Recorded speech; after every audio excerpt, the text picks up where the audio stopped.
revue des titres bi Khalifa dañ koy door rek ak Le Soleil mu indi si xëtam bu njëkk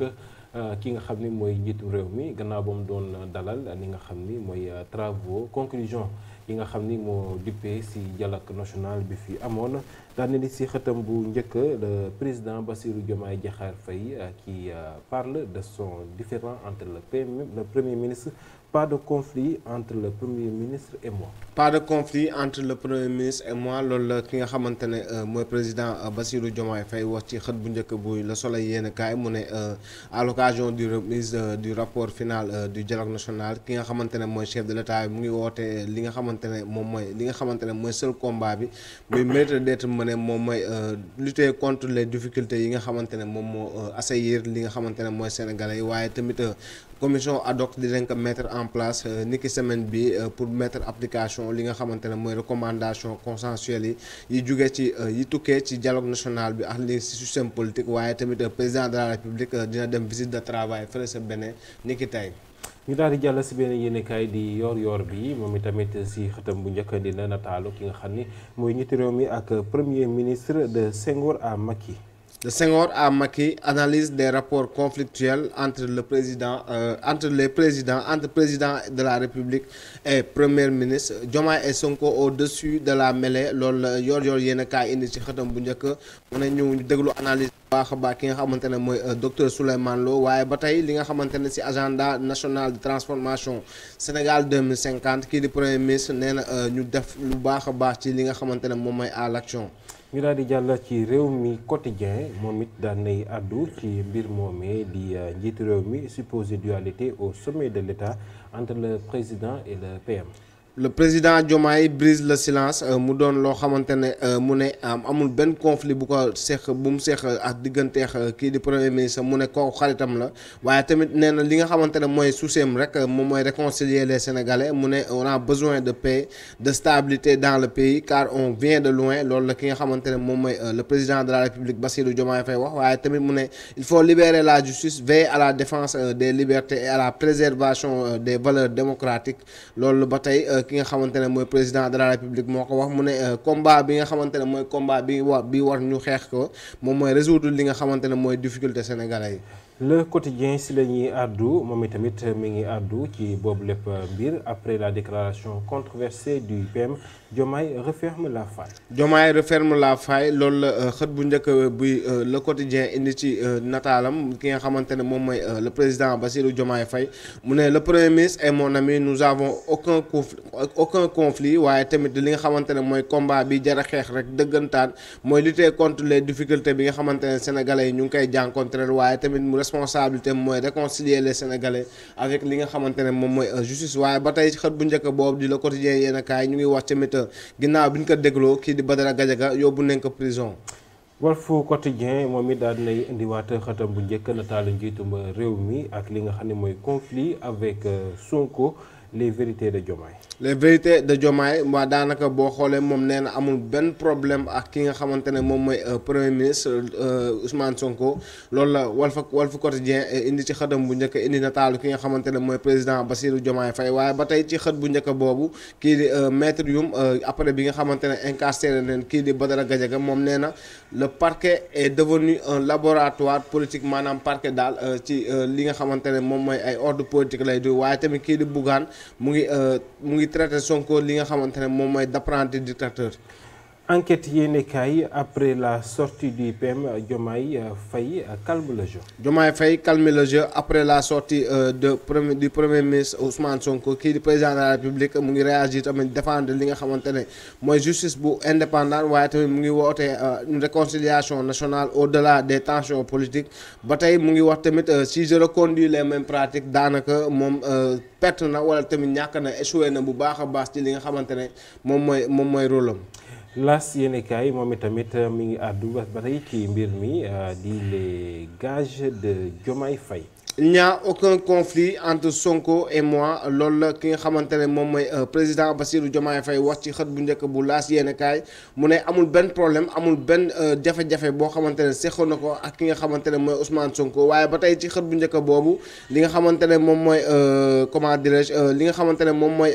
vers une nouvelle vision indépendante mooy vers une nouvelle partenariat bilatéral aligné sur la vision 2050 waaye tamit placement sous mandat de dépôt de Badara Gadiaga li nga xamante ne mooy doyen des juges mu ngi chercher loin pour effacer ki nga xamante ne mooy chroniqueur Ousmane Sonko ba tey mu ngi ci xët bu njëkk boobu di laas yéene kaay mu ne chaque blocage aura un responsable identifié. Les Échos moom it daan nay wax les relations du président avec Sonko. Paix dans le pays difficulté économique waaye tamit àdduna ci coowal ville de Dakar. Diomaye dans ses habits de président de la République loolu la les Échos yéen a kaay indi ci xëtam bu njëkk mu ne tamit quand on hérite d'une situation financière complexe li nga xamante ne on se concentre ci li nga xamante ne moom mooy pour là-dessus wala concentré aussi bu baax a baax pour trouver ay solutions waaye tamit li nga xamante ne moom mooy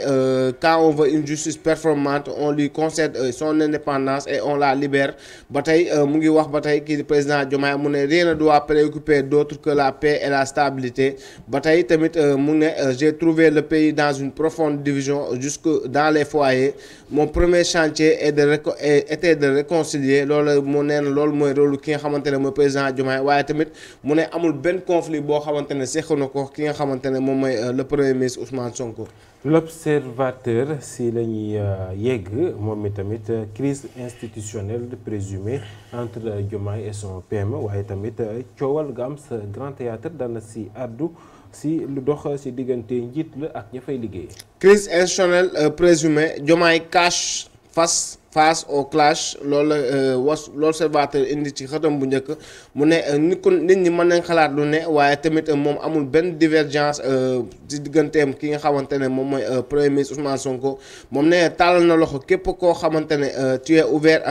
tamit acteur nga boo xam ne day œuvrer pour un climat politique apaisé car c'est la force day dooleel bu baax a baax li nga xamante ne mooy Sénégal waaye ba tey avant de parler de réforme il faut d'abord la paix et li nga xamante ne moom mooy stabilité politique waaye ba tamit note de service controverse bi nga xamante ne am na fële sa Grand Théâtre la mesure scandaleuse de la direction qui a déclenché une profonde indignation la défense du DG Serigne Fall Gueye bi nga xamante ne moom wax na ci observateur mu ne ginnaaw bi mu diffusé li nga xamante ne mooy note sur les réseaux sociaux. Vox Populi moom itamit ba tey ñoom ñëpp si coow li am si diggante président ak PM Diomaye réaffirme son amitié à son PM mais reste droit dans ses bottes. Diomaye réaffirme son amitié à son premier ministre mais reste droit dans ses bottes loolu la ki nga xamante ne moom mooy. loolu mooy Vox Populi indi ci xanam bu njëkk mu ne tamit je n'ai aucun conflit avec le premier ministre nous n'avons pas de divergence il l'a dit c'est mon ami maanaam bokk si amuñu benn loo xamante ne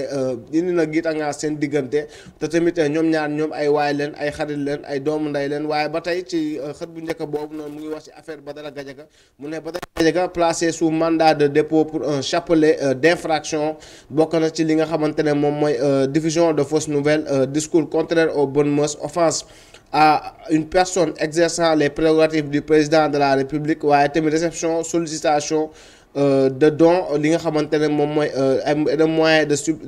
de subside li nga xamante ne dans le dessein de trouble à l'ordre public lu atteinte tamit à la sécurité de l'État bokk na ay chefs yu bëri yoo xamante ne teg nañ ko ci ndodd ki nga xamante ne mooy Badara Gadiaga. L'info moom daan nay àddu ci injection sexiste bi nga xam ne daan nay am foofee ca Grand Théâtre. Greffage perruque et xeesal interdit au Grand Théâtre loolu la ki nga xamante ne mooy l'info yéen kaa indi ci xëtam bu njëkk mu ne la mesure prise par le directeur général concerne le personnel administratif du Grand Théâtre ba tey Serigne Fall Gueye mu ngi wax mu ne mesure bi day préserver li nga xamante ne mooy image yu institution bi te tamit bi nga xamante ne dafa promouvoir li valeur panafricaine yi conformément à l'une de leurs missions waaye tamit des interrogations sur la légalité d'une mesure mu ngi suscité bu baax a baax li nga xamante ne mooy tollé général ba tey tamit avis tranché